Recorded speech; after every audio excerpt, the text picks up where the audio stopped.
Iya, saudara, kita akan melanjutkan pembacaan firman Tuhan. Kemarin kita sudah membahas di kitab yang baru yaitu Nehemia.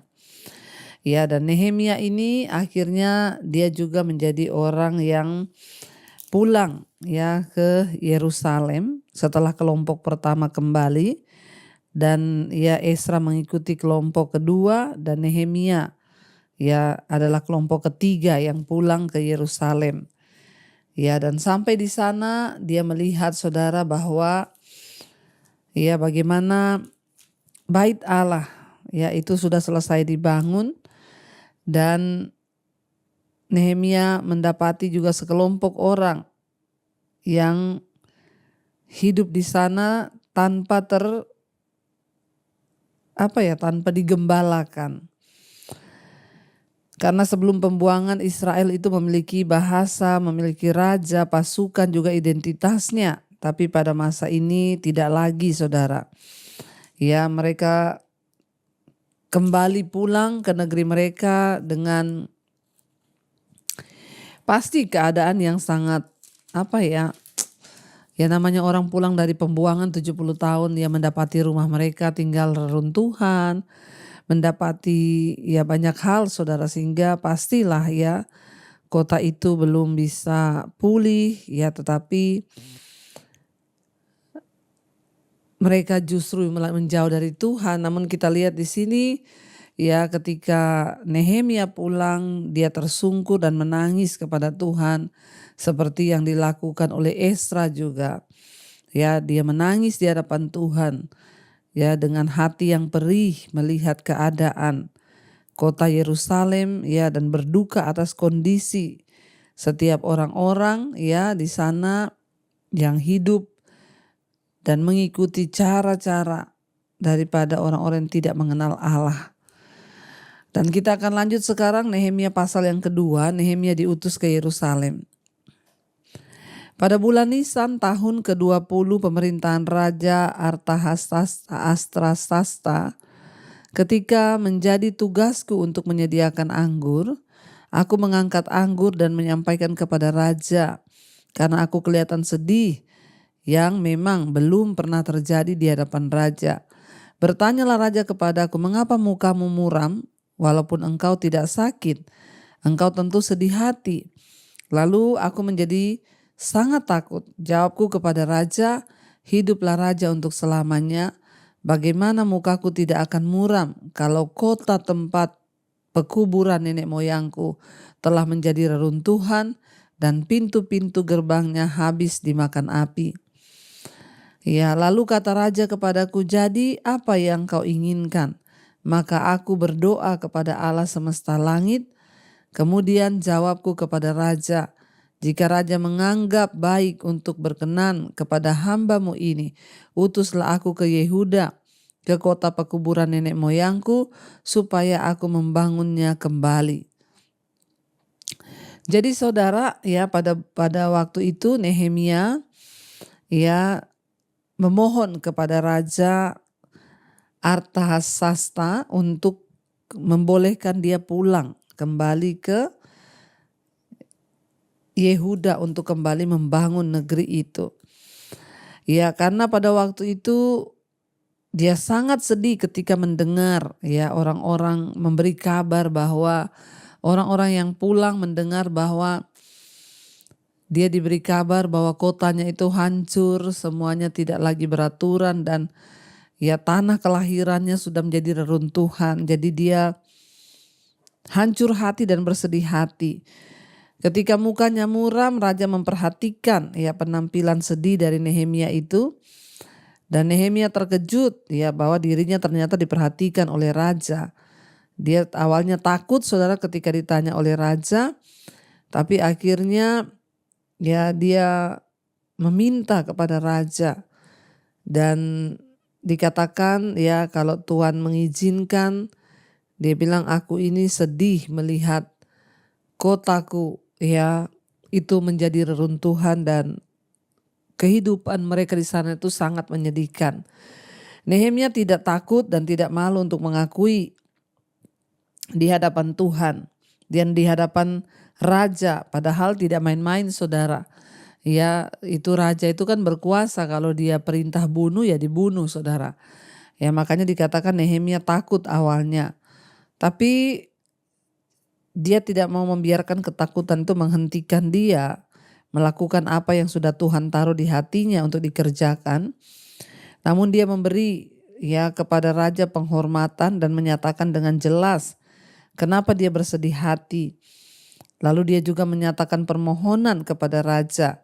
Ya, dan dia berkata kepada raja, ya dia mau untuk pulang kembali ke kotanya, ke kampung halamannya untuk membangun kembali ya. Dan ternyata raja bertanya, ya apa yang kamu pikirkan, ya apa yang kamu inginkan.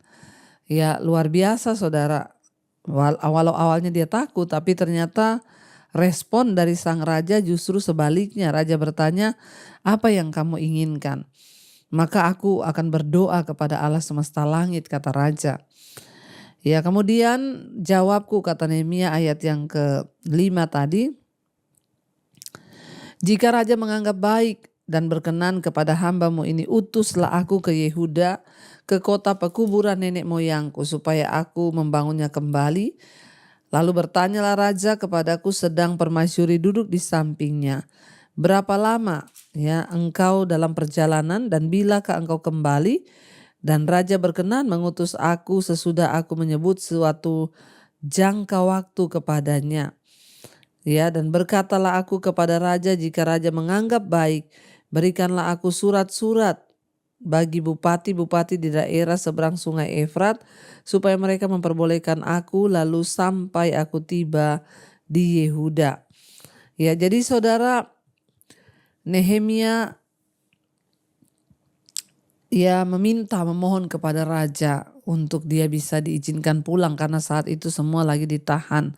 Mereka dalam pembuangan di Babel ya, dan Nehemia meminta izin dan dia menjadi angkatan ketiga yang pulang ya dari pembuangan Babel itu saudara.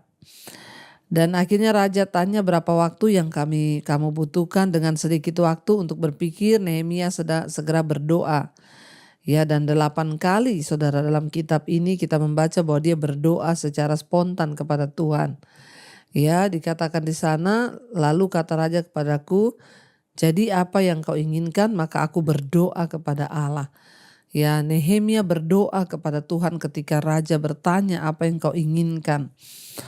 Ya, dan akhirnya dia berbicara kepada raja, mengatakan semua yang ada di hatinya, dan itu pasti dari ya hikmat Allah dia berkata-kata itu sehingga raja boleh mengabulkan semua permintaannya untuk dia kembali pulang. Saudara, dengan satu ya arti kata di sini artinya apa? Kalau kita tuh dekat dengan Tuhan, ya maka kerinduan kita menjadi kerinduannya Tuhan. Ya, apa yang kita rindukan itu adalah juga hatinya Tuhan, makanya pasti akan dikabulkan. Orang yang bergaul karib dengan Tuhan itu dia disenangi banyak orang. Dan semua Alkitab berkata ketika seseorang itu berkenan kepada Tuhan, di depan raja-raja dia akan berdiri dan semua keinginan hatinya itu akan dituruti oleh Tuhan. Ya, jadi mari kita ini terus bergaul dengan Tuhan. Jangan cari perkenanan manusia, tapi cari perkenanan Tuhan. Kalau Nehemia mencari muka kepada raja, mungkin dia tidak akan dihormati raja. Tapi karena dia mencari perkenanan Tuhan, dan Tuhan mengurapi Nehemia, makanya raja berkenan kepada dia. Ya, bahkan Tuhan yang pegang kendali atas kehidupan setiap manusia, saudara. Ya, dan ditanya pada waktu itu saudara ya oleh raja, berapa lama kamu pulang ke sana? Raja bertanya kepada Nehemia, kira-kira berapa lama kalau kamu pergi lalu kamu kembali lagi? Dan Alkitab tidak mencatat ya jawaban langsung dari Nehemia, tetapi dia akhirnya tinggal di Yerusalem selama 12 tahun. Ya, Nehemia dia bekerja di Susan itu sebagai juru minuman raja, saudara, dari kerajaan Media di Persia yang sangat besar. Dan ketika dia mendengar ya tentang pembangunan bait Allah, sangat lambat dia meminta kepada raja untuk bisa pergi ke sana dan membantu bangsanya untuk menyelesaikan semua ya yang ada di sana. Dengan dia memohon kepada raja, raja setuju dan mengizinkan dia pergi, maka dia berangkat dan melakukan perjalanan dengan rute yang hampir sama dengan yang dilalui oleh Esra, saudara. 4 bulan berjalan kaki. Ya, dan raja bertanya berapa lama, tidak disebut di sana, tetapi yang jelas Nehemia bekerja di Yerusalem itu selama 12 tahun. Ya, Alkitab mencatat di sana. Dan dia berkata kepada raja, ayat 7, berkatalah aku kepada raja, jika raja menganggap baik, berikanlah surat bagiku bagi para bupati-bupati di daerah yang hendak dia lalui. Karena akan menjadi sulit bagi Nehemia kalau dia pulang tanpa surat-surat, maka dia bisa dicegah oleh petugas yang berwajib di kota-kota ataupun oleh bupati-bupati daerah. Karena itu dia meminta ya surat daripada raja untuk dia bawa sepucuk surat itu supaya dia bisa tiba di Yehuda dengan selamat. Pula sepucuk surat bagi Asaf pengawas taman raja supaya dia memberikan aku kayu untuk memasang balok-balok pada pintu-pintu gerbang di benteng bait suci, untuk tembok kota dan untuk rumah yang akan kudiami. Dan raja mengabulkan permintaanku itu karena tangan Allahku yang murah melindungi aku. Jadi raja mengikuti apa permintaannya dia, saudara, karena tangan Allah yang murah itu mengikuti dia. Ya, itu seperti Esra, saudara ya. Esra pun apa yang dia inginkan diikuti oleh raja. Kenapa? Bukan karena Esranya, tapi karena Tuhan yang menyertai. Ya, makanya jangan pernah jauh dari Tuhan. Waktu kita hidup dekat dengan Tuhan, ya Tuhan tuh menyertai kita. Dengan jelas semua dikatakan raja mengabulkan permintaanku itu karena tangan Allahku yang murah melindungi aku, kata Nehemia. Maka datanglah aku kepada bupati-bupati daerah-daerah seberang sungai Efrat dan menyerahkan kepada mereka surat-surat raja, dan raja menyuruh panglima-panglima perang dan orang-orang berkuda menyertai aku. Ketika Sanbalat orang Horon dan Tobia orang Amon pelayan itu mendengar hal itu, mereka sangat kesal karena ada orang yang datang mengusahakan kesejahteraan orang Israel. Ya, jadi saudara, setelah doa-doa Yeremia didengar Tuhan, Nehemia meminta izin kepada raja untuk berangkat.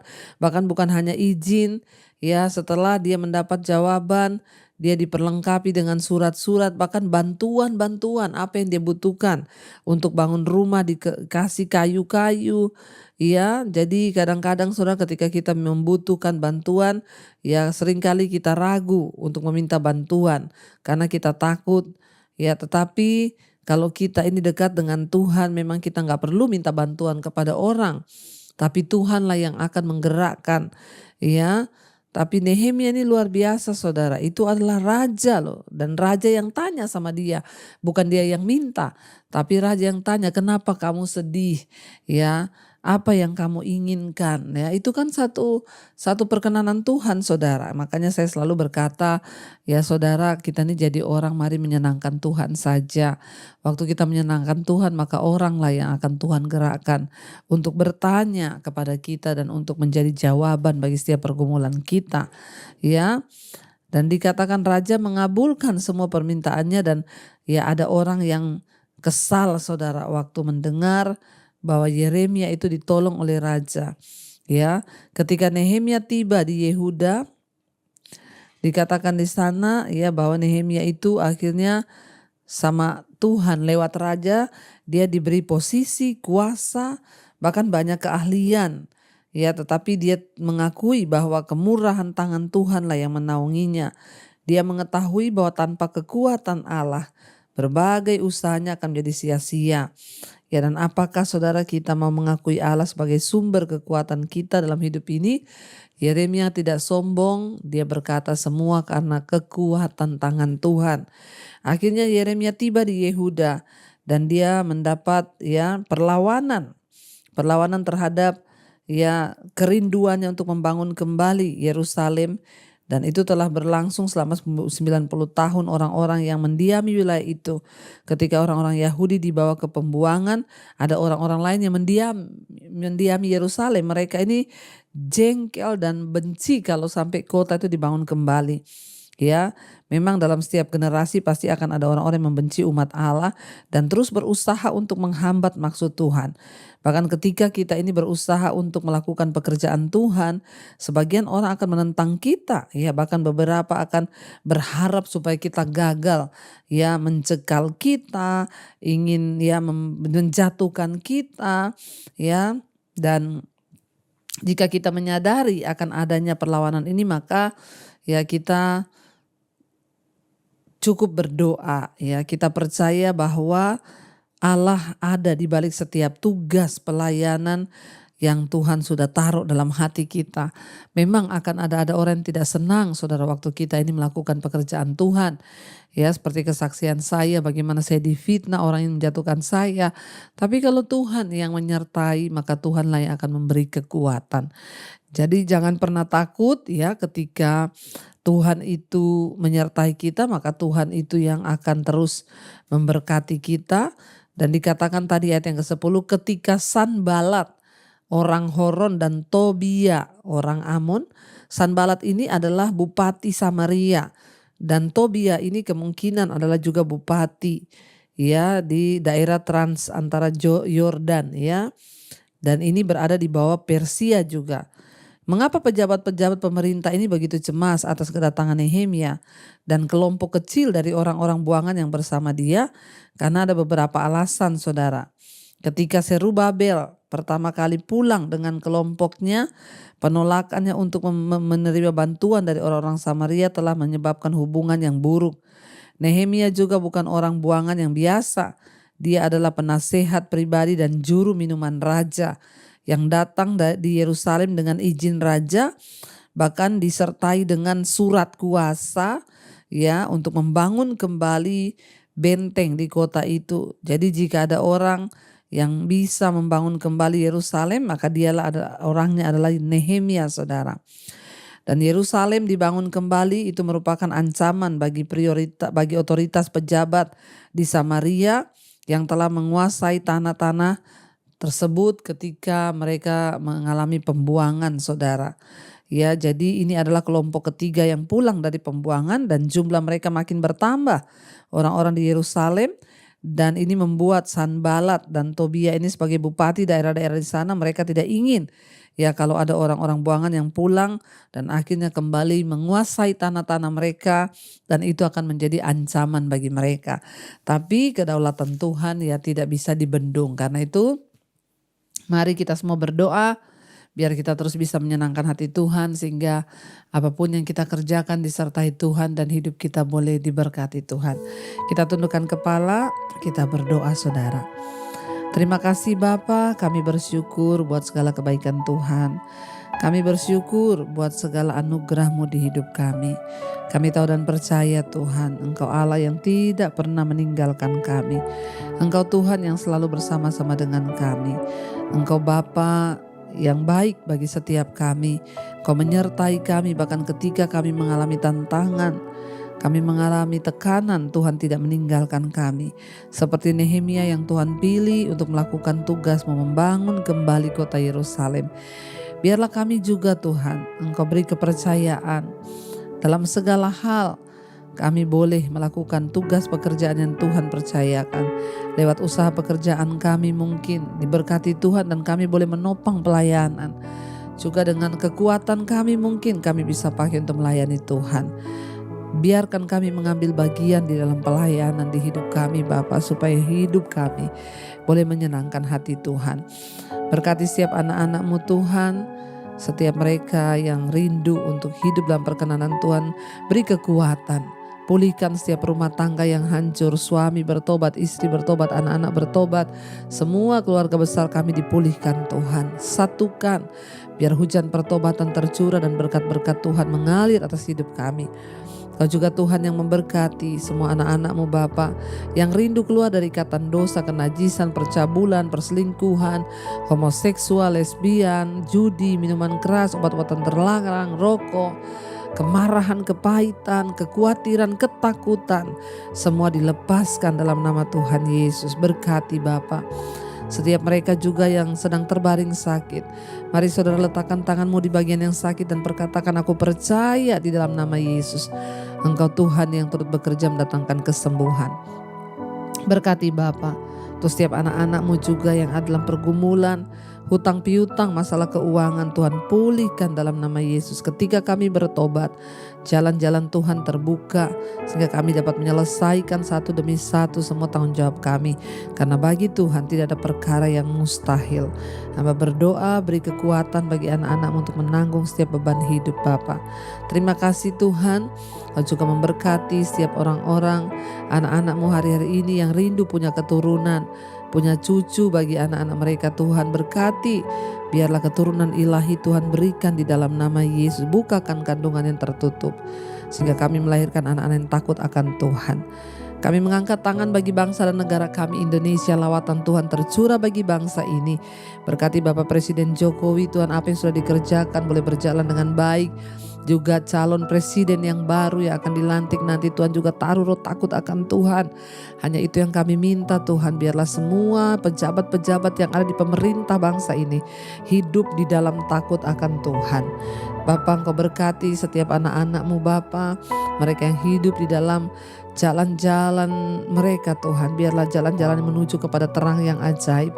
Biarlah di Indonesia terjadi hujan pertobatan supaya setiap orang berlutut kepada nama Yesus. Berkati bangsa-bangsa di 5 benua, Asia, Afrika, Amerika, Eropa, Australia boleh mengalami lawatan Tuhan.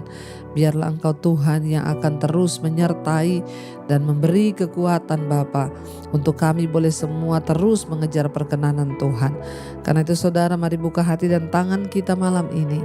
Terimalah kiranya berkat, rahmat, anugerah dari Allah Bapa, cinta kasih dari Tuhan Yesus Kristus, bahkan penyertaan Allah Roh Kudus menyertai setiap kita mulai hari ini bahkan sampai kali yang kedua Tuhan Yesus datang menjemput kita, nama kita tercatat di dalam kitab kehidupan. Dalam nama Tuhan Yesus yang percaya diberkati Tuhan, katakan bersama, amin, amin, amin. Kau yang pegang tanganku, Kau yang sentuh hatiku, selamanya ku cinta Kau Yesus, selamanya ku menyembah-Mu. Kau yang pegang tanganku, Kau yang sentuh hatiku, selamanya